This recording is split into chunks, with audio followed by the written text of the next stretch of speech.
state budgets. And so state legislatures are looking for new sources of revenue. And one of the places many of them are looking is in new taxes, particularly financial, what they frame as financial transaction taxes.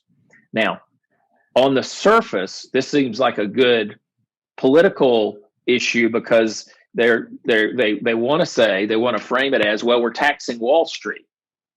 When the reality is these financial services taxes are taxes on Main Street retirement accounts. And your financial advisors are helping tens of thousands, or if not hundreds of thousands, of Main Street investors plan for retirement. They don't need any more obstacles to overcome to plan for retirement. They need all of their money working for them. And the idea that we attach what's perceived as a small tax on stock transactions is a bad idea. So we'll be working in coalition to oppose those. And then the other issue, the independent contractor issue, is not only at play in Washington and Congress, it's also at play in many states. We know that California had a big ballot initiative related to the gig economy. We were successful in getting some good carve-out language in legislation that passed there, but we're going to be on guard to see where either state legislatures try to introduce similar legislation or state tax and worker classification authorities start challenging the appropriate classification of individual firms. That's quite the agenda, Dale. But great to know that you were all on point there. When you think of, obviously, we talked a little bit earlier about the narrow majorities in Congress and hopefully an increased level of, cooperation. How does FSI go about making progress on these advocacy goals? How do you do your work in that kind of environment?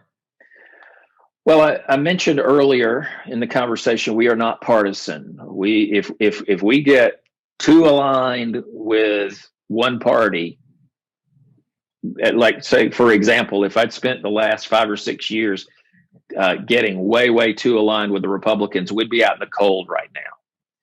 The other reality, though, is that these issues, these what I call these Main Street bread and butter financial issues impacting Main Street Americans. Americans want to retire with dignity.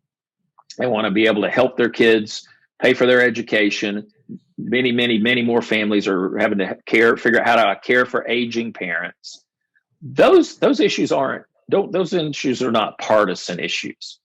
Democrats and Republicans all share an interest in working together on those issues. Now, the parties differ in various approaches, but we don't hook ourselves to one party. We take what we call, and called for 17 years, a constructive engagement approach. We're going to sit down with the key leaders in the various committees. We're going to work with regulators. We're going to make sure we've done our homework and have our facts straight.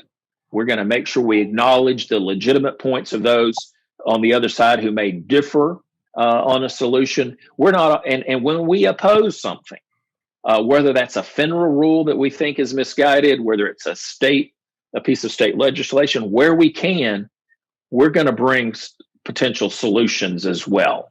The other thing we got to acknowledge, Seth, is especially what happened on January 6th in the U.S. Capitol, the mob, the riot, the insurrection. We've got to acknowledge we work in a horribly toxic environment in our country. We as fellow Americans are still divided, even though there's a new administration.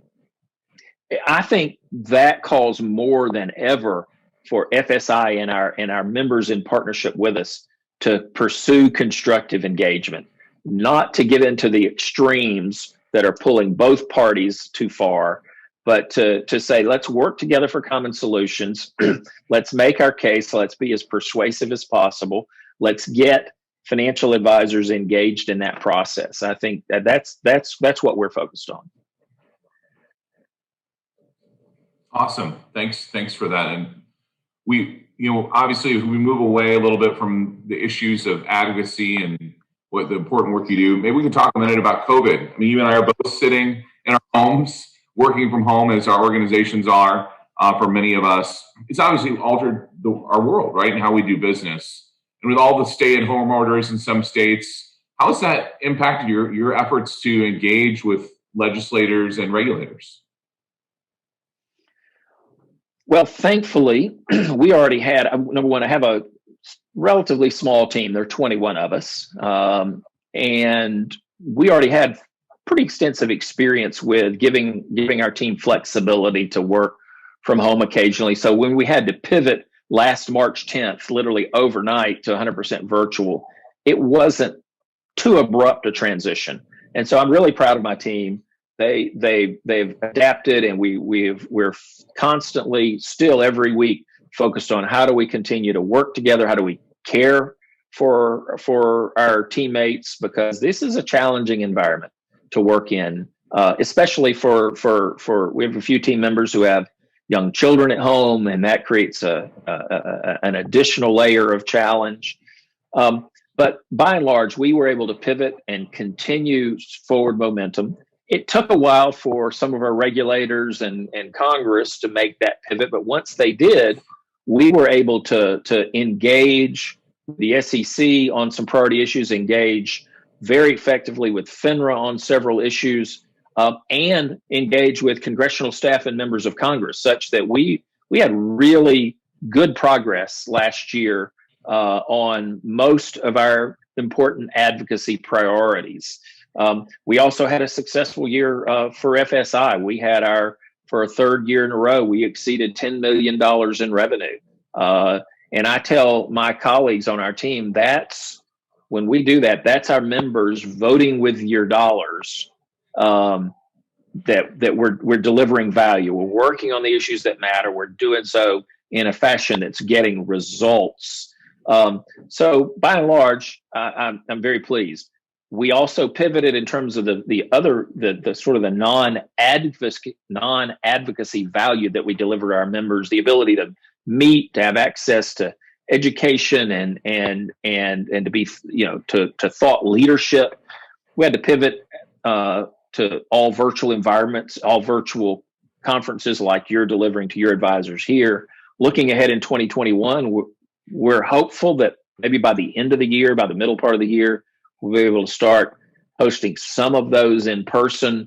But I'm anticipating that there will always be a substantial virtual component to that education and network building well into the future.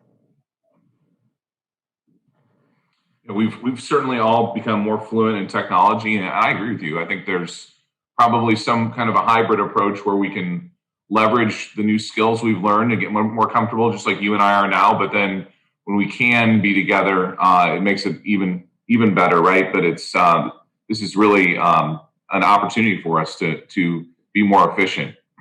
When we've covered a lot of issues, both in DC and the States. I'm sure a number of our folks, our TFA representatives on the call or on this video call today are probably saying, how can I have my voice be heard? How can I get involved?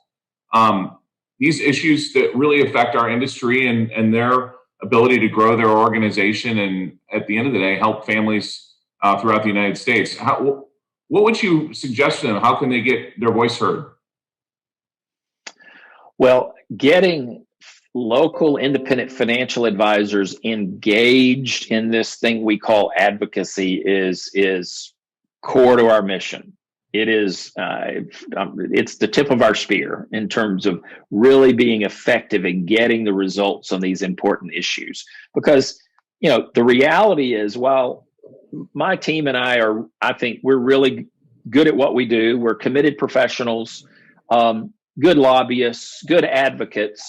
The most effective advocate is a constituent. You referenced earlier going to Tallahassee. You've been to Capitol Hill with us many times. I know George has been to Capitol Hill and to Tallahassee with us before as well.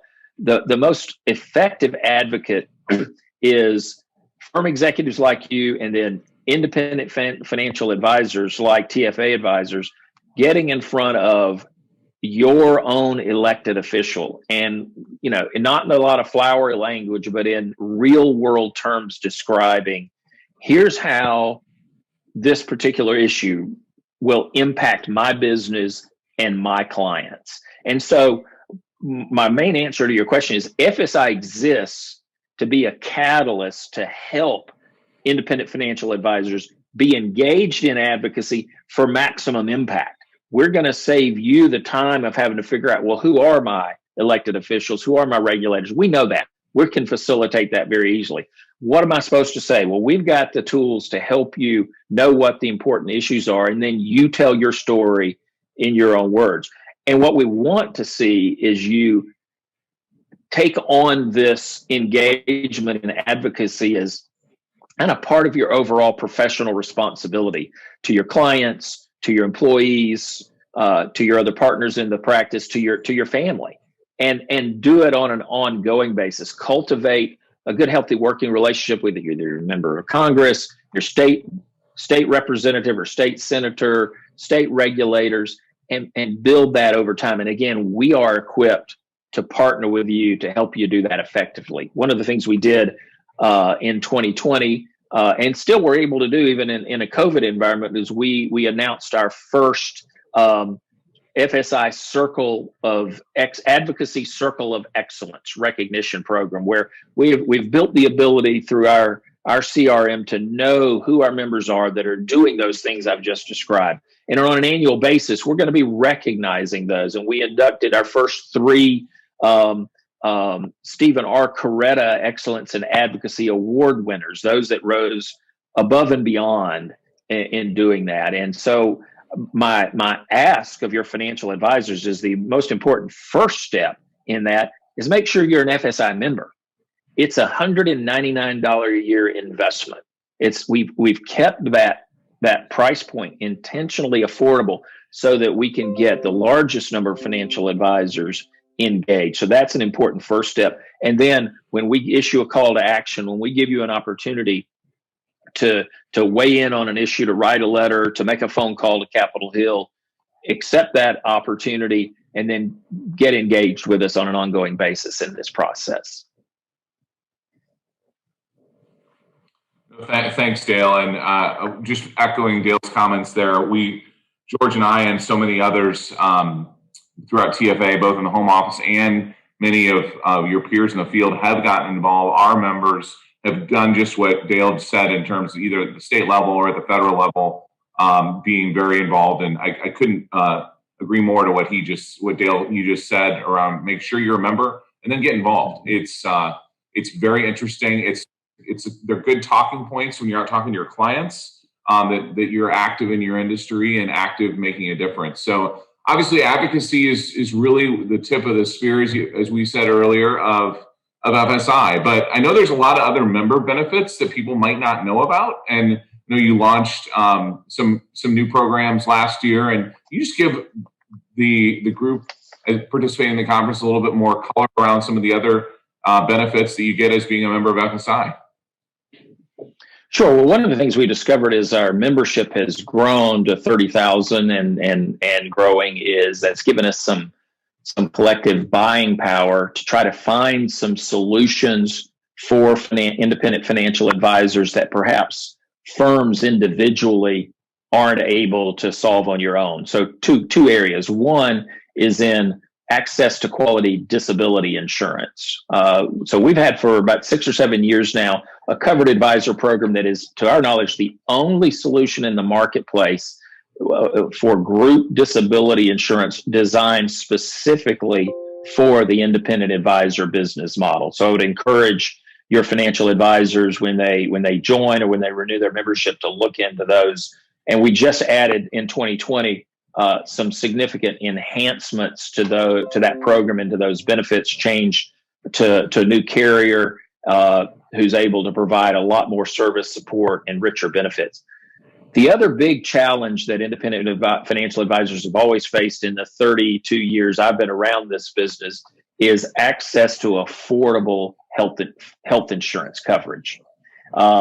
And we tried for years and were unable to really find a quality solution. And then a couple of years ago, with some changes in the rules, in the association health plan rules that the last administration had proposed, combined with where our membership had grown to, it gave us an opportunity to finally start to bring solution to members. So last year we launched a group health insurance plan for advisors who are in. One option was in 2 or more lives in the practice. The other was 5 or more. We got really good interest in that. It didn't get the kind of traction we really wanted, because what we discovered is a lot of our financial advisors, even if they're not technically in a sole practitioner practice, because of the way that many of their staffs may be getting their health insurance through a spouse not employed with the firm, many of our financial advisors find themselves in a de facto sole practitioner status and needing individual coverage. Well, I'm going to just tease that a little bit. Give us a couple more weeks, but mid-February, we're going to be announcing a new program that is, we think, a really attractive and viable solution to that need for individual financial advisors to get access to affordable health insurance, significant savings of what you're currently paying in the individual marketplace. So just a little teaser there, more to come. Oh, that's exciting, Dale. Thanks for that information. I think that's probably new information for some folks on this call, and hopefully, again, it's one more reason why individuals consider getting involved with FSI, like many of them are, and we keep seeing that number grow. So, Dale, any final comments as we kind of wrap up today? Well, just want to make sure I say thank you again to you and George and the rest of the team at Transamerica Financial Advisors. Want to invite your advisors to either, if they haven't already, join FSI, renew your membership, get engaged with us. We got plenty of issues to work on. Dale, let us thank you for, first of all, for your time today. Thanks to your entire team that is out there fighting the good fight to make sure that our folks that are out there helping protect families can do what they want to do as an independent contractor and all the important things we talked about today. It was great to see you. All the best in the coming weeks, and I look forward to seeing you virtually or hopefully sooner rather than later in person. And all the best, Dale. Thank you so much. Thanks, Seth. Hey, thank you so much, Seth and Dale. And Dale, just a quick note of appreciation. Thank you so much for what you and your team do for us each and every day, advocating for us. What you do is so vitally important. And it's really reassuring to many of us, and probably all of us, that you're there advocating for us, and more importantly, our clients. Just an amazing, amazing presentation. And also makes me very proud to be a member of FSI. So thank you both, Seth and Dale. Hey, our next speaker, been looking so forward to this. It's in fact, our keynote speaker for the morning, the first part of this session, is Penny Phillips. Penny Phillips is the founder of Thrivos Consulting. And can't wait to give you a proper introduction, Penny, on this one. But, you know, many of us are familiar with the term advisor alpha. And if you're not familiar with that term, I would just encourage you to Google advisor alpha and Vanguard. They've done a number of studies over the years that really attempt to demonstrate the economic value that an advisor-client relationship can have. Obviously, you know, that some of the studies have shown that there certainly is an increase in performance, and I think there's a couple of reasons for that. Obviously, the clear ones are diversification, maybe some tax planning ideas. But in my opinion, one of the most important, particularly looking back to 2020, is that whole concept of behavioral finance. We all remember March of last year. We all remember March 23rd of 2020. We all remember when the market went down so violently, so quickly. And we all remember those calls that people got, that they were sending to us saying, hey, is now the time? Do we need to get out? And we know for a fact that that might have been indeed the worst possible time to get out. That's called behavioral finance. And we're emotional creatures. And part of that advisor alpha is what we add to the equation in order to allow our clients to truly succeed. Well, Penny Phillips helps financial advisors better articulate the value proposition. She's here today to discuss a myriad of different items. Most importantly, how to enhance that client relationship, maybe how to increase our brand recognition, and how to clearly demonstrate to our clients the value that we might bring to the client professional relationship. We also have scheduled just a fantastic Q&A that's going to be moderated by one of the giants of our business, Miss Jamie Villalobos. Those of you that don't know Jamie, she really needs no introduction other than I'll just share with a couple of the new people here. Jamie's based out of Southern California. She has produced over 200 senior marketing directors. She's a multiple seven-figure earner. She has just a great husband, great family. And in my opinion, Jamie really epitomizes the fact perhaps that at TFA, you might just be able to have it all. So without further ado, Jamie, I'm going to turn it over to you. Get ready, buckle your seatbelts. This morning's keynote speaker, Miss Penny Phillips and Miss Jamie Villalobos. Thank you. Thank you so much for having me. I am so excited to be here with you folks today. I recognize that this is probably your 1000th Zoom of the last year, so I will try to keep this as fun and entertaining as I possibly can while talking about practice management. So I have two objectives for our time together today, and the presentation is called The Firm of 2021 and Beyond. My first objective is to talk about something other than COVID, but to have you leave this presentation feeling as if you have somebody on the other end of the screen who really understands your fundamental challenges, especially the last year and maybe the last week, trying to build a durable and sustainable practice while dealing with what is arguably one of the most chaotic times. And we'll talk a lot about change factors and working through chaos today in recent memory. My second objective, and I say this before every presentation, is to have you leave feeling like you understand the behaviors and belief systems that you need to shift and adjust as a leader and an advisor to be successful over the next decade. I say this quote all the time. I say, I believe practice management is 15% content or concept and 85% behavioral change. There's a reason why you've gone to hundreds of presentations and workshops over the course of your career, and you get really excited about a practice management best practice you hear, and you go right back to your office and you jump right back on the hamster wheel. And so it's not about the actual concept or the new best practice or system that's really going to make the difference in your business. It is about the old belief systems and structures that you need to change and evolve in order to stay relevant and keep your practice current. Okay. So let's begin. Let me, by the way, I'm Penny Phillips. I founded a practice management company called Thrivos Consulting. We spend 100% of our time working with financial advisors and institutions on managing change effectively.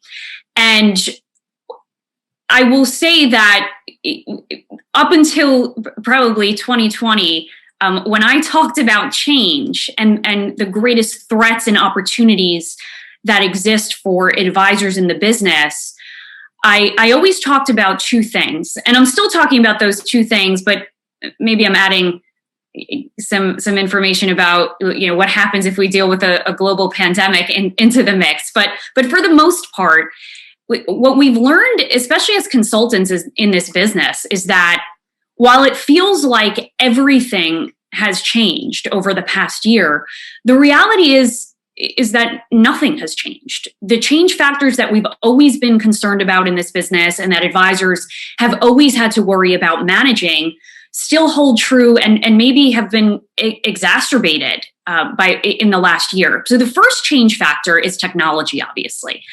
Technology and artificial intelligence has changed not just how the advisor views the competitive landscape, right? I mean, anyone who's been in this business more than 10 years never expected that in a conversation we'd be having about competition, that we'd be talking about the Wells Fargo advisor, the Merrill Lynch team, and the robo-advisor, sitting on Robinhood's platform, although I don't think Robinhood's a competitor right now. But the second thing that technology has done, so it's changed the advisor business model. We know that. It's changed pricing. And most importantly, it's changed the decision that the client, and I'll refer to the client as the consumer, the client or consumer has been forced to make. Essentially, the client has been forced to make a decision between lowest cost, my New York City accent is coming out, lowest cost or highest value. And any financial advisor who wants to build a sustainable business that is going to be around and offer guidance and advice for generations to come has to be on the right side of that equation. I talk a lot about pricing and fees and what's happening in our business. And the buzz in our industry is that technology has caused pricing to compress, which is true. But the actual statistics around this are that technology has caused investment management fees and costs to compress.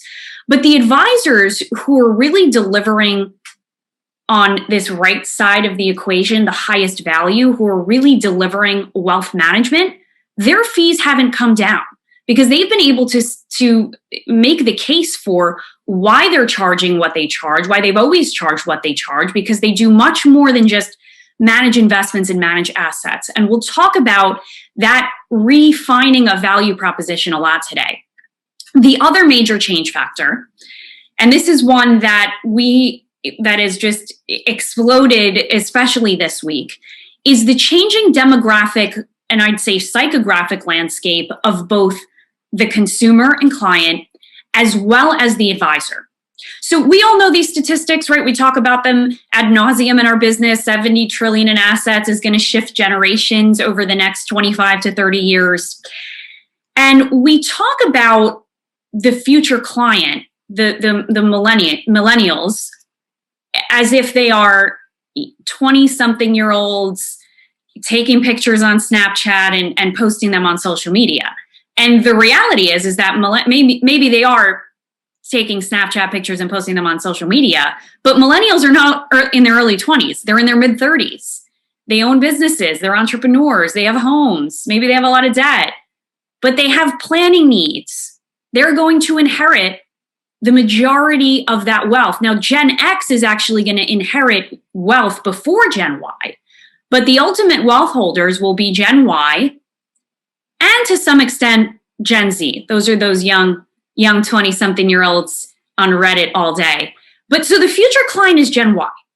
They think differently about wealth. They think differently about the financial services industry. Keep in mind, they grew up, they were in school during the 2008 crisis and have had a very different experience with financial services and thinking about their wealth and what they want than the generation before them. So the client is changing, and we know that.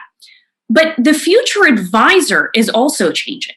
Anyone who's watching this right now who is thinking about succession planning and continuity planning and is thinking about that younger advisor who they're trying to train and groom on their team to take over their business one day is Gen Z, right? Those are the new entrants into the financial services business. And this generation is characterized by three things. The first, they were raised in a participation trophy society. You suck at soccer, you still get a trophy. Number two, they were raised in a culture of likes, of positive reinforcement. I mean, think about this. If you post something on social media today and you get 1 or 2 likes, you should take that post down. It's terrible. Not just some likes, but an enormous amount of likes. Our need to gain confidence, our ability to make decisions is based almost entirely now, this generation, on what? On positive feedback, on our need to tell others what is going on in our lives. I always include funny stuff in my presentations. Look at this sign. In case of fire, please leave the building before posting on social media. Our desire to share with others and to get reinforcement and validation literally trumps our desire to save ourselves. And so think about what this has done to a sales culture. Any of my folks listening who've been in this business for 30 years or more likely grew up in a negative reinforcement sales culture. You didn't hit your numbers, you didn't bring in this number of assets or lives, you're out of the business. That model has been totally flipped on its head. And I'll talk a lot about management and leadership style and how it has to change, because the younger generation has only ever lived in this culture, in this society that we're living in now. So unfortunately, the onus is on leadership. Remember, I talked about behavioral shifts and belief systems shifts and adjustments. It's on the responsibility, unfortunately, of leadership to meet them where they are. Okay, characterized by a third thing, the 4-hour work week. I call this the millennial holy grail. I don't know if anybody's read this book. It's a great book. I don't agree with everything in it, but I agree with some of the points. It essentially says you can work 4 hours a week from a hut in Tahiti and still make $1 million and be really fulfilled and happy. And so I always pose this question. If I'm talking about a industry now that is being run over by robots where team members are only working 4 hours a day and want to work from the Bahamas, how will financial advisory businesses thrive? That's the question. And the answer, and everybody waits for the secret sauce, the X factor that I'm going to give you. And the reality is that the advisors who are going to thrive moving forward are the ones who are going to double down on core practice management principles.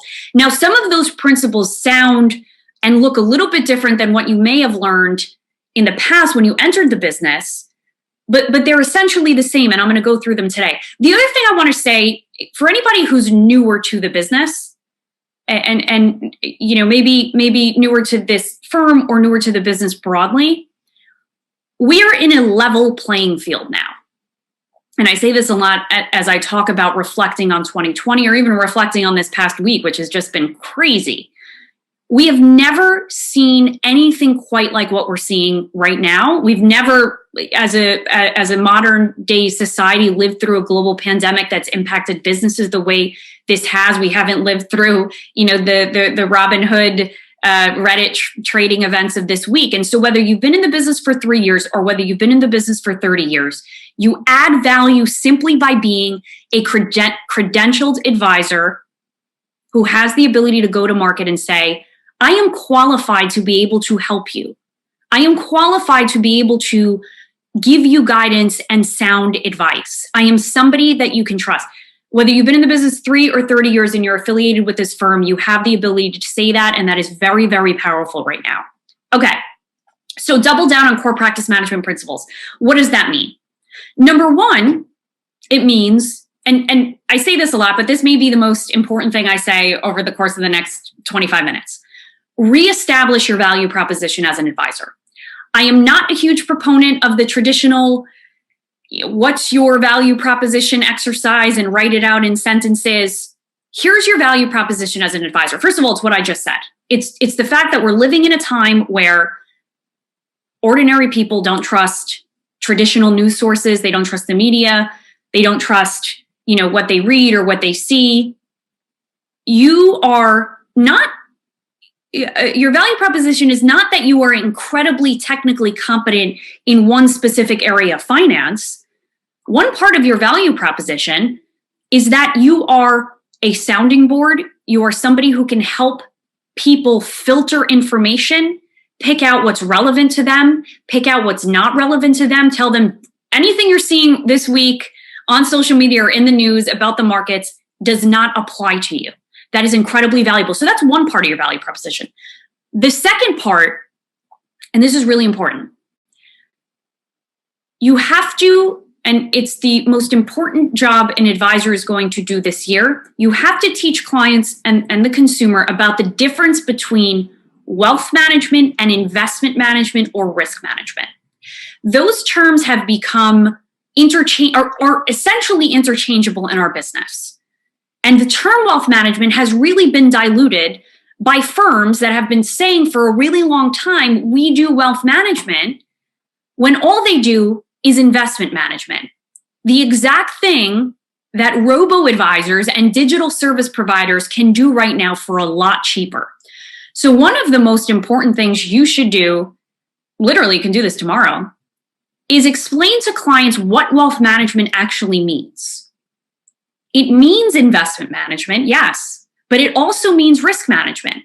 It also means financial planning. It also means cash flow management.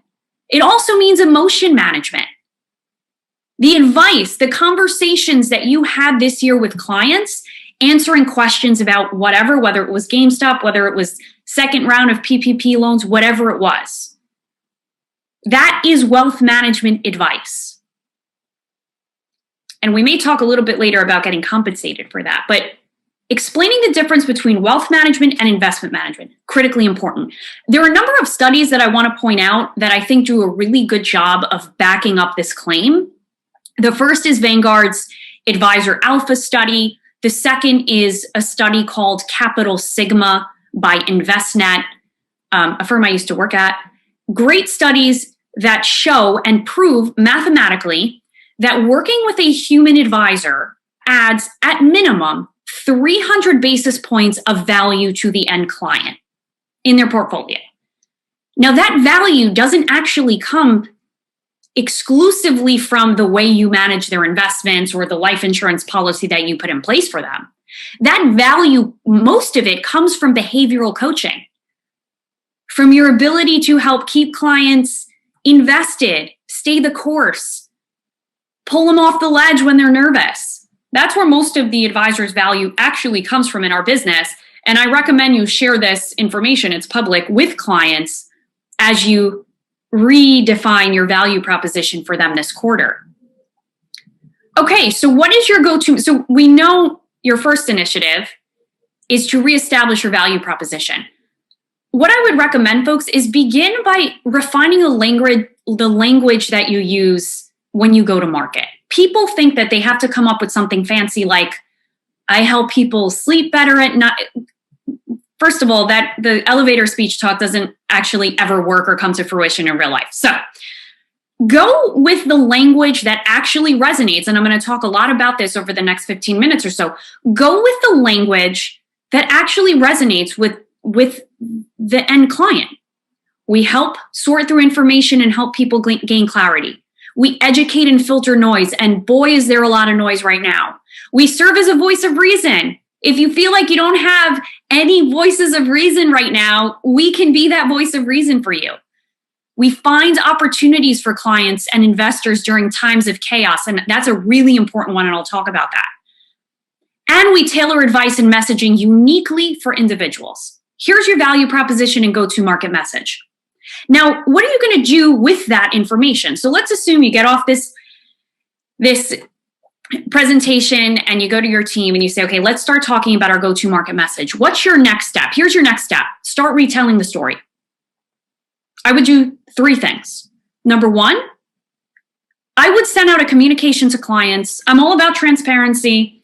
If you feel awkward going back to top clients and saying to them, hey, you know what? I feel like I need to really talk to you about what we do. I'm not sure if you know the full depth and breadth of our capabilities. Send a communication out to all of your clients and start by saying this. We've done a lot of reflecting over the past month. We've done a lot of reflecting over the past month about 2020. Here is what we've learned about our clients, and here is what we've learned about our true value. Send that letter.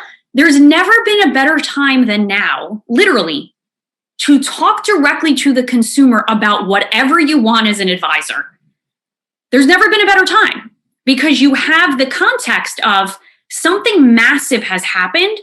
There's been a massive shift in our business, in the world, in society. We want to talk to you about what we've learned. Remember, people, clients, the consumer want to be part of and affiliated with organizations that are thinking much bigger. And so start by sending out that communication. The second thing I would do is do a call campaign. Commit to calling 10 clients a week. I know many of you have thousands of clients and customers in your book of business. Start by calling 10 clients a week. Start from the very best relationships down, divided among team members, people who have relationships and rapport with your clients, or maybe they don't, and maybe you give them the lower tier of the client list. But start calling clients and say, you know what? We have been in a crazy time. We are conducting a stress test on clients' plans and portfolios. Even if you don't have your assets managed with us, we want to make sure that whoever is taking care of your assets is doing right by you. And in addition to that, we're going to make sure that the stuff and the things and the services and the products that we've put together fit in with your greater plan. Never been a better time than right now to make that ask to clients and see how many calls and meetings you can get scheduled. The third thing I would do is start being systematic about the value that you're adding. Simply by sending that message out to clients, you are going to add value. So make it consistent. Start sending out a monthly letter. It could be an email. It could be, and of course, we're going to get it compliance approved and all that good stuff. But a monthly letter where you say, here's our roundup of things that happened this month and resources that we believe would be helpful to you. And maybe it's somebody on your team who's getting, here's a website about PPP. Here's a website about crypto on your tax returns. I'm making that up, but you get the point here. Start dripping monthly value ad that is specifically relevant to your clients. Okay. The other thing I'd say is establish a process for reminding clients of what you do. Somebody once told me that, quote, door frames have amnesia. The second the client walks out of the meeting, they forget everything you did for them. So start getting in the habit, especially with your best relationships, people who you're meeting with every year or twice a year, or people who you have a fiduciary responsibility to meet with. Put together a list of all the things you've helped them achieve.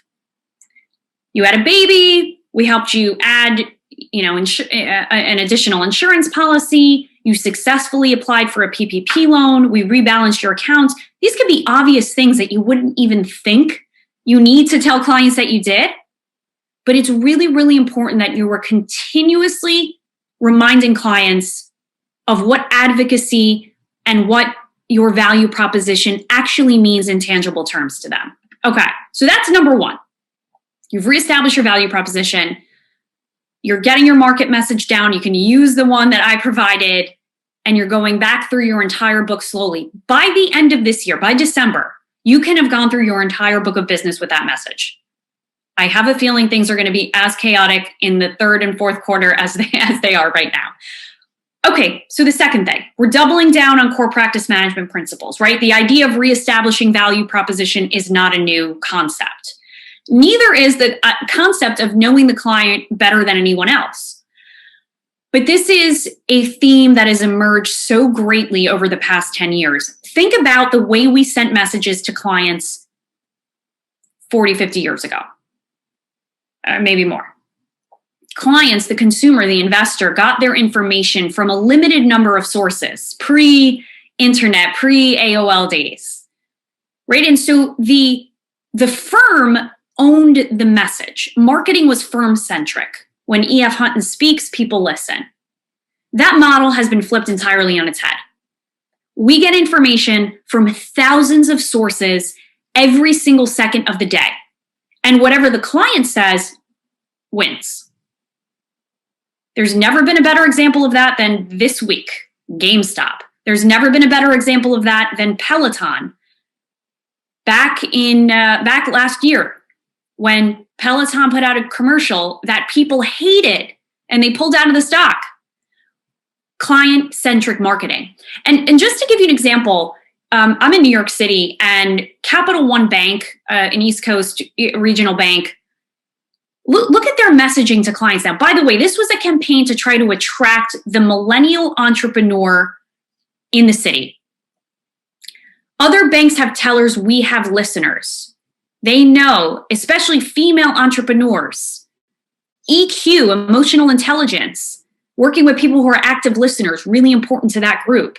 They've turned their bank branches into Capital One cafes with yoga studios for free yoga sessions. You can do your banking, you can hang out, you can grab a coffee, you can do some yoga. Clearly doubling down on wanting to attract that millennial consumer. Firms like New York Life,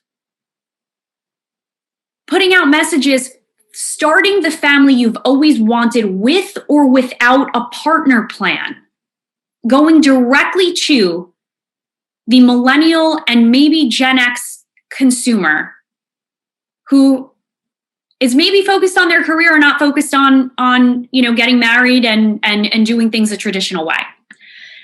And so this clip, I think, does a great job of what I believe all advisors need to do, which is understand the actual needs and questions and concerns that the client has, your ideal client has, on a daily basis. Nerds. To all the people questioning right now, is now a good time for us to invest? Should I refinance my house? Do twins mean twice the insurance? How can I get my credit score to go up? Can I afford to do this? Can I afford not to?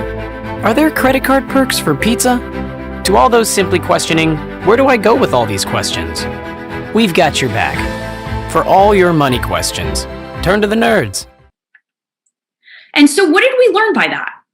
We learned that people don't walk around thinking to themselves, I really want wealth management today, or God, I need a life insurance policy, or people don't think of in those terms. They think about their wealth in terms of the questions that they ask themselves, their spouses, their partners, their neighbors, their friends, their online social media groups every day.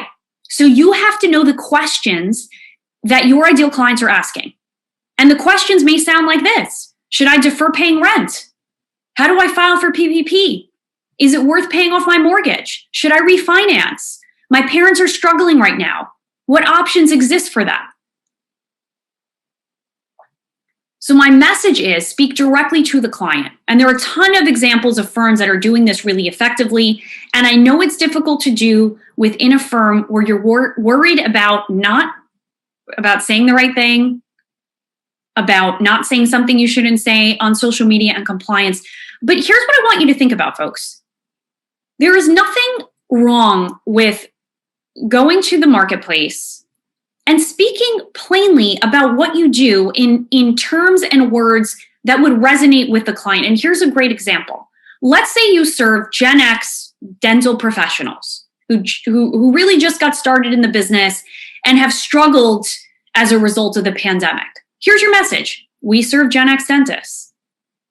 Gen X dentists face complex, by the way, what's on the left side here is what you and your team are strategizing about what you're going to say.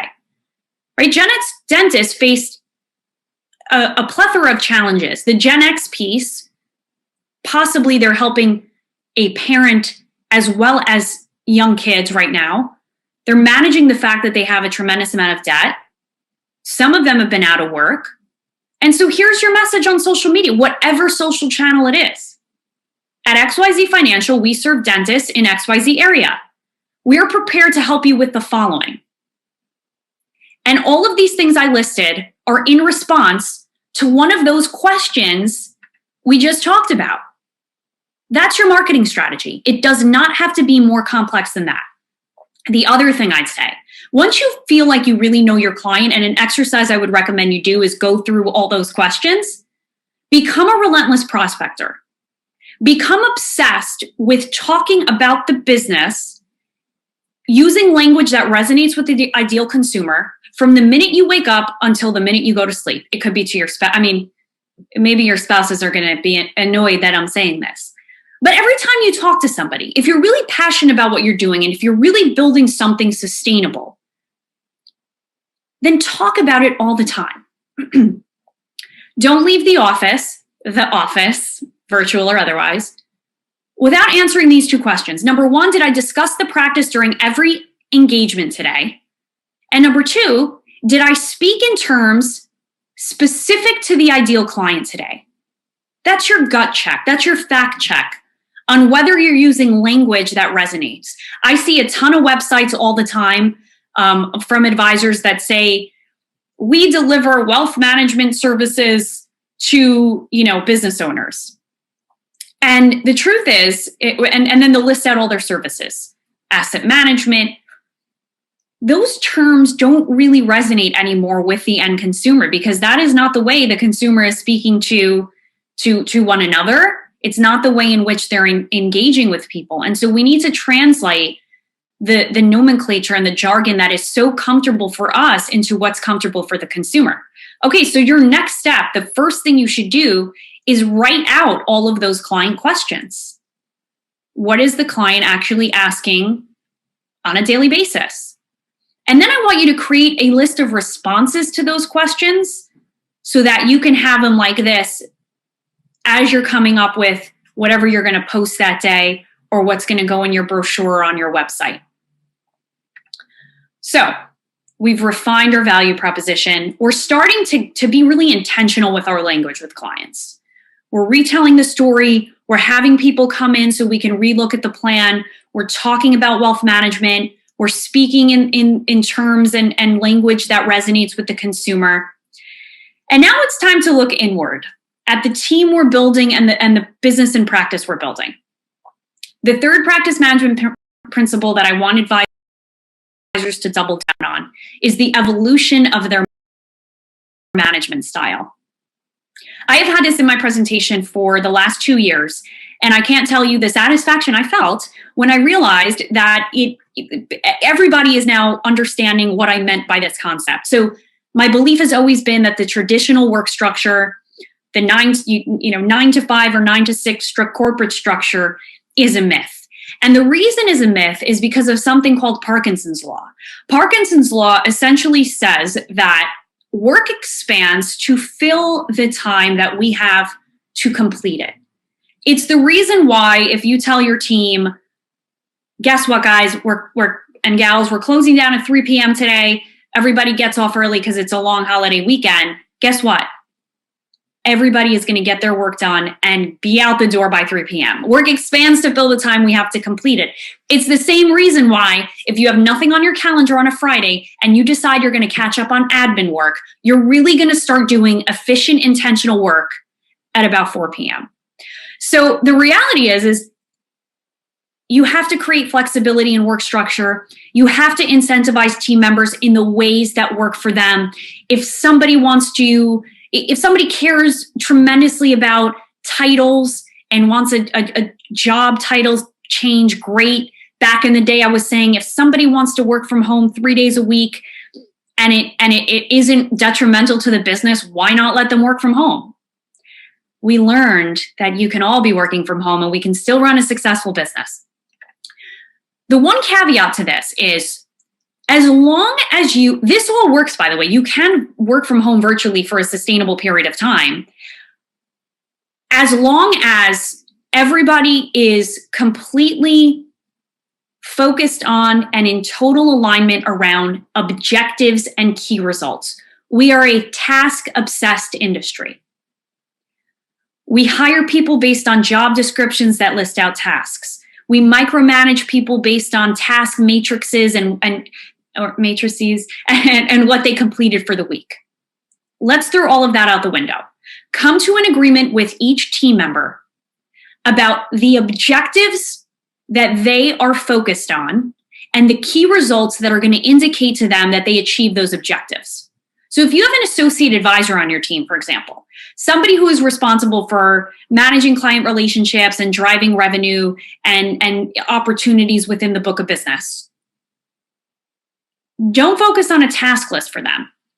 Focus on setting the objectives that underpin their role. Objective number 1, to drive revenue through effective client relationship management.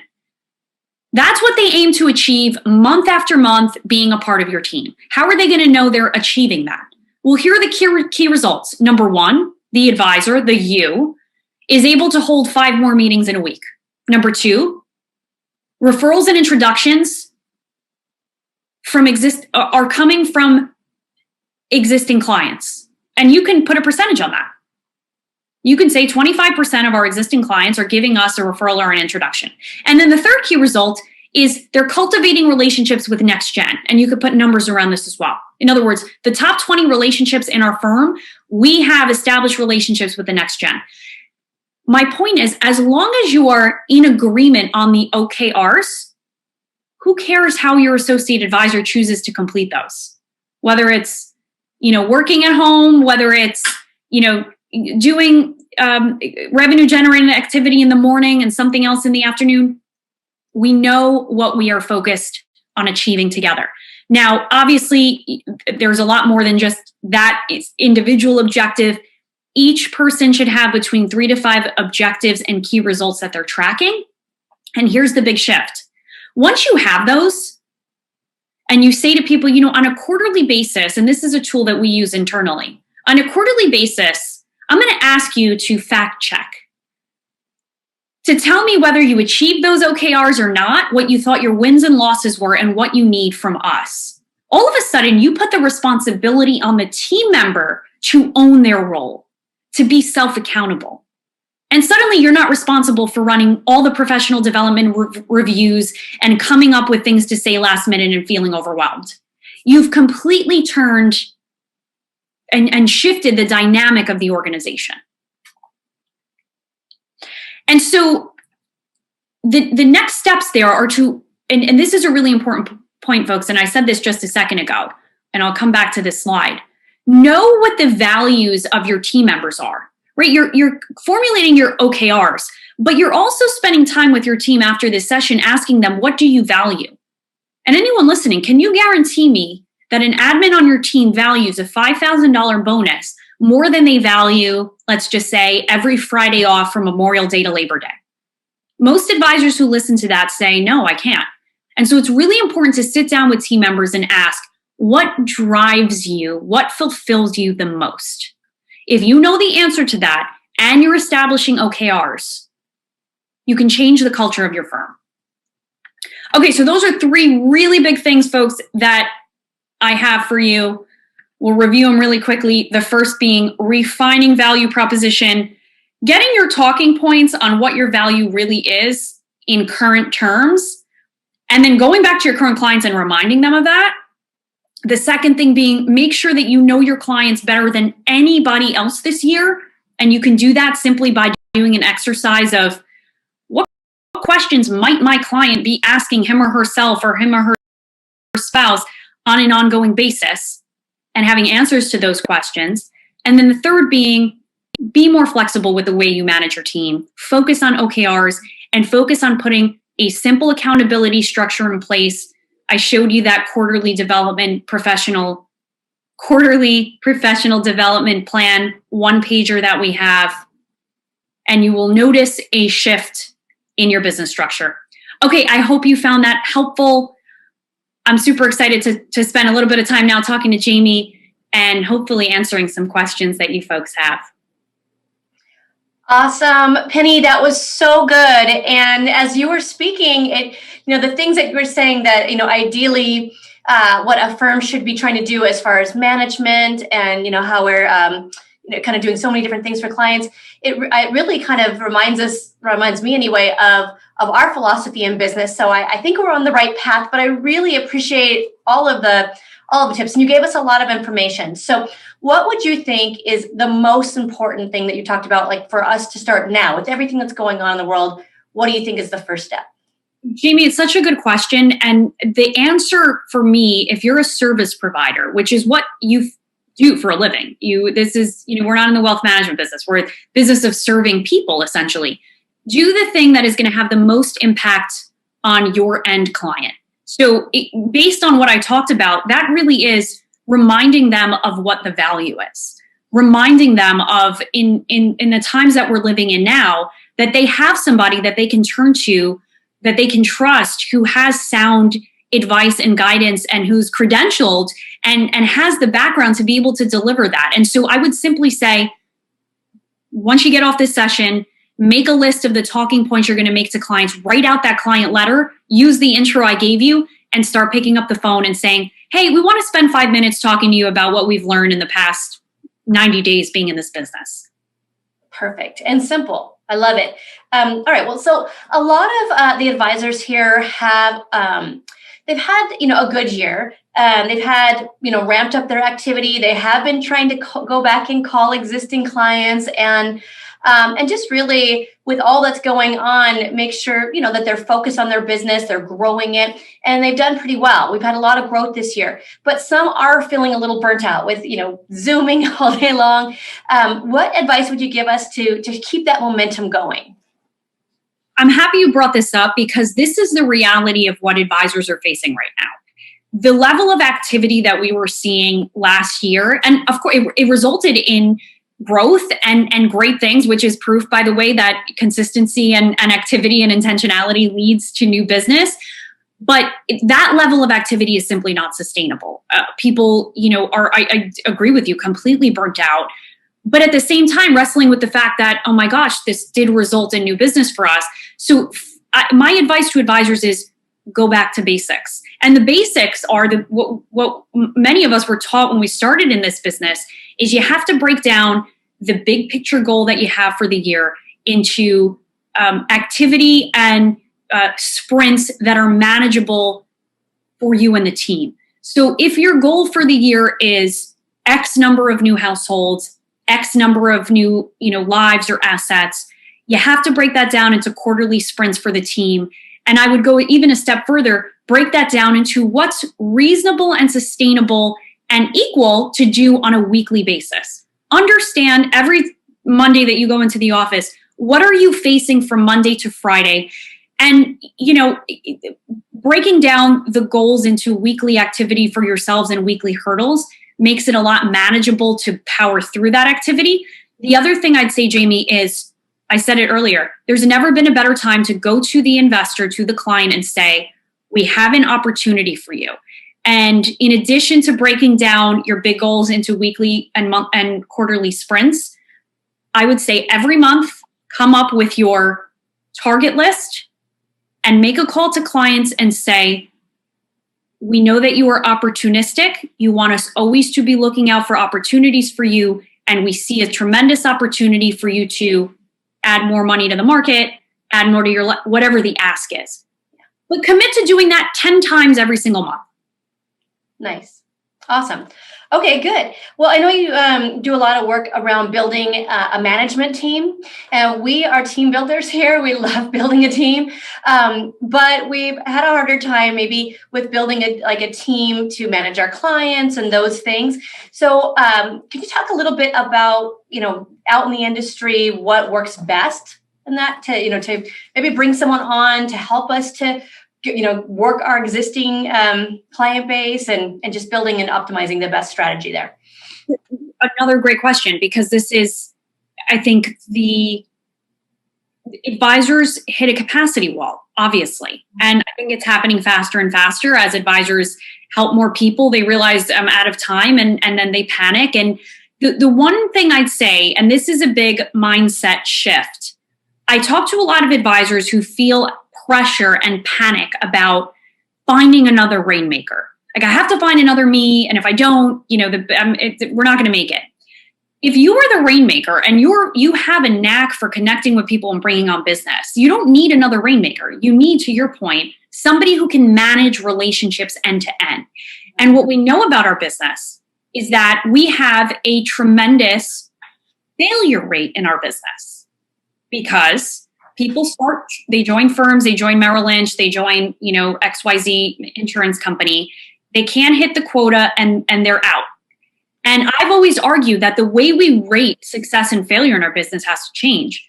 The majority of associate advisors, so that role I spoke about, the people who are really brought on to manage relationships, to do the dialing for you, to call the lower tier of the book, to say, hey, we're here and, Jamie's backed up for the next month, but I have time to talk to you. The majority of those roles are actually filled by people who are failed producers in the business. In other words, people who weren't natural hunters, and it's going to be less and less likely that you find those unicorn hunter rainmakers in Gen Y and Gen Z.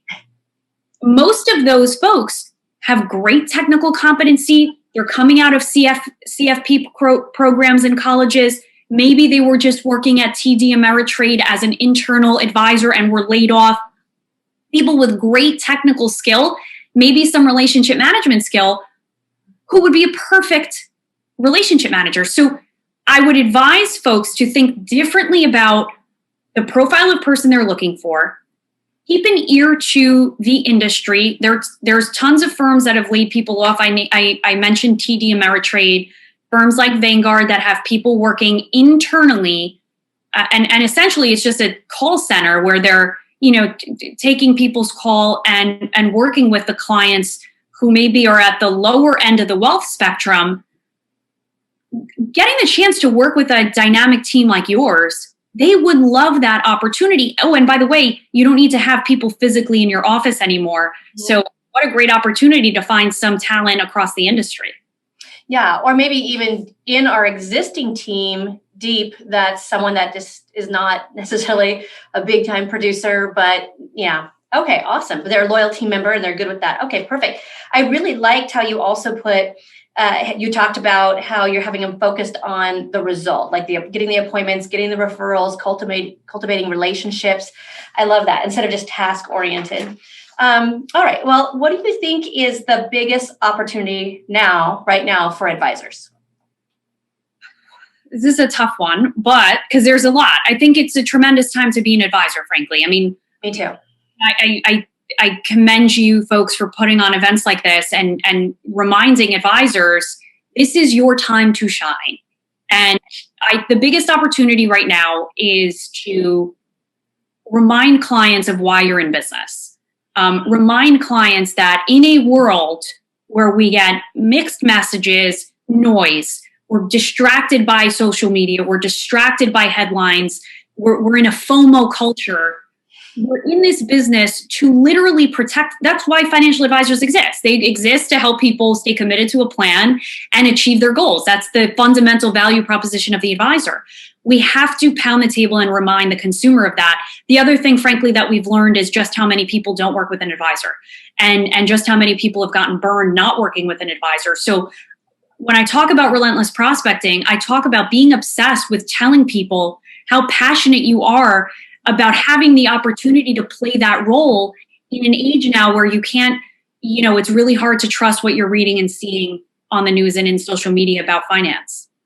Yes. Oh, I do think people are scared right now. They're confused for sure. And they need us more than ever, guys. They need us more than ever. And I know that just this last week, I've written more personal business just due to the fact that my clients, I'm calling them, just giving them reassurance and then say, let's do a quick review. And they're saying, call my niece or, now I need this. And, I just think it's a great time for us to go back and serve our clients, have those conversations that Penny was so articulately, it was awesome, Penny. It was so good for us.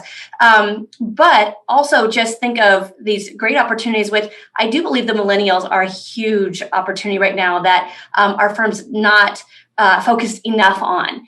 And so I love our company. I love what you talked about as far as a relentless prospector.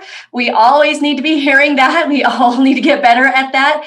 And I just love what we do. I love what our company stands for. I love, now it's, eyeball to eyeball across a Zoom instead of kneecap to kneecap across a table. But I love when the light bulbs go on for clients. And I love, I've been here now 21 years, and I'm seeing the back end of what we do for families, and I love it. So, Penny, I just appreciate so much that you took the time to be with us today. I took a ton of notes, and I know this is going to help all of our advisors. So, thank you again for your time today. Thank you. I so appreciate it.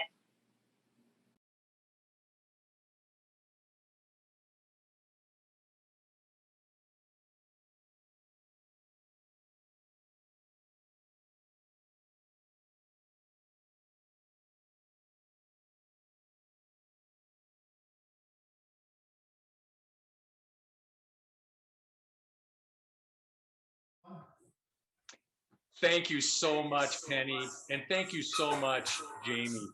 Unbelievable. What an incredible amount of nuggets, so much actionable information. Just can't thank you enough. Simply world class. Hey, what a great start to the first part of TFA Launch 2021. I want to just take a quick minute and thank all of the speakers for the first part of the session. Just an incredible wealth of information, so many actionable items that we're going to be able to use to benefit our clients and indeed ourselves. Hey, just a couple of quick housekeeping notes here before we take a quick break. Number one, please note on the survey on the left side of your screen. TFA would really like for all of us to take that survey in the next 5 or 10 minutes. It's not going to be up all day. They really want to capture the information for this first part of the session. So you'll notice the link on the left side of your screen. Secondly, all awards and recognition are now posted, of course, on the left side of the screen on the link. And so you feel free to peruse through that as well. Our breakouts are going to start at 3 p.m. Eastern, 12 noon Pacific. And you can see the sidebar on the left for the complete schedule. And please know that you're more than welcome. There's 2 tracks. There's a registered rep track. There's also an IAR track. If you're in this presentation, if you're a member of TFA Launch, you're welcome to flip between either or both of them at your leisure. So feel free to go to whatever class is of most interest to you. Also, ask questions. There is a question link on the left side of your screen. Those questions will appear to the speakers only, and time permitting, they're going to do their best to get those answered as well as possible. And finally, and perhaps most importantly, thank you for participating in TFA Launch 2021. Thank you for everything you do each and every day for your clients. And thank you so much for what you do to be brand ambassadors for the Transamerica Financial Advisors name. And one last reminder, you are essential. You are important. What you do matters. Thank you so much for your participation. Enjoy the breakouts, and we'll see you at the top. Take care, everybody.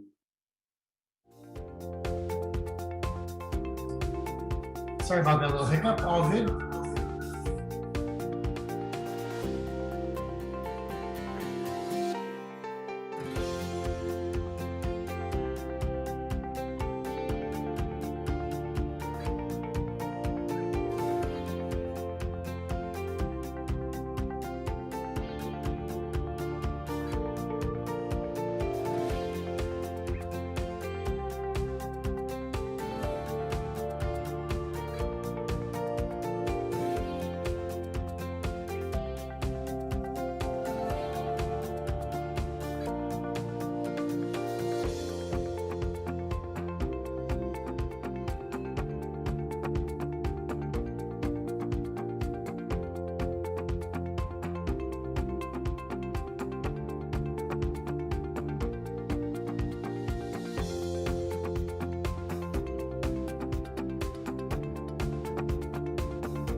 go back to the titles to Natalie's presenter slide. Yep. That's right. And the poll is like for interaction. It doesn't necessarily have to happen. I can just ask the question. It's really just, unless Robert wants that information. I could just ask it. I don't have to